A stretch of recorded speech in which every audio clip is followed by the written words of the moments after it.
Hello बच्चों, let's see this question. तो अपन को क्या बोला है कि एक आइडियल गैस के लिए जो heat capacity at constant pressure होती है वो बड़ी होती है heat capacity at constant volume. तो अपन को इस फेनोमेना का रीजन पूछा है। तो इसका रीजन बताने के लिए मैं जो की कॉन्सेप्ट यूज करूंगा वो होगा फॉर्मूला ऑफ हीट।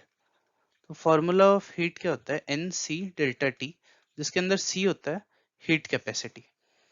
तो इस क्वेश्चन को सॉल्व करने के लिए मैं क्या बोलता हूँ कि कांस्टेंट वॉल्यूम पे जो हीट होगी वो होगी N C V delta T, और कांस्टेंट प्रेशर पे जो हीट होगी वो होगी N C P delta T. ये हो जाएगी हीट। तो इसमें क्या होगा, कांस्टेंट वॉल्यूम अगर जीरो है तो अपन बोल सकते हैं डीवी जीरो का। तो जो वर्क डन का फॉर्मूला होता है इंटीग्रेशन पी डीवी, इसमें ये जीरो आ जाएगा। तो अगर अपन फर्स्ट लॉ ऑफ थर्मोडायनेमिक्स लगाए जो कि होता है delta is equals to Q minus W, इसमें डब्ल्यू जीरो हो जाएगा और जो हीट आ जाएगी वो आ जाएगी डेल्टा यू। हीट आ गई डेल्टा यू। अब इस केस में प्रेशर कांस्टेंट है, तो work done is equals to integration P dV जो होता है उसमें पी बाहर आ जाएगा, इंटीग्रेशन डीवी हो जाएगा और इससे अपने पास वर्क डन क्या ले आ जाएगी, पी डेल्टा वी।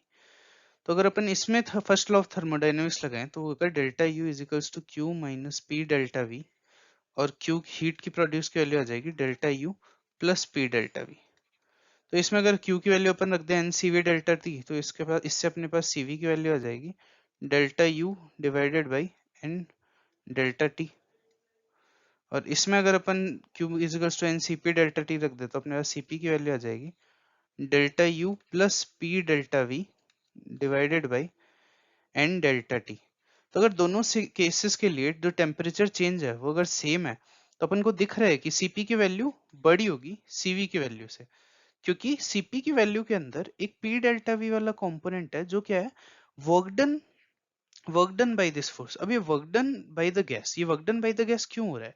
क्योंकि जब अपन प्रेशर प्रेशर अपन कांस्टेंट रख रहे हैं और अपनी जब वॉल्यूम जो है, तो प्रेशर कांस्टेंट रखने पे अपनी जो गैस जब एक्सपेंड हो रही है, तो जो प्रेशर कांस्टेंट रखने पे अपनी जो वॉल्यूम है वो एक्सपेंड हो रही है, मतलब जो गैस का जो एक्सपेंशन हो रहा है, तो गैस का जो एक्सपेंशन है वो एक्सटर्नल प्रेशर के अगेंस्ट वर्क कर रहा है।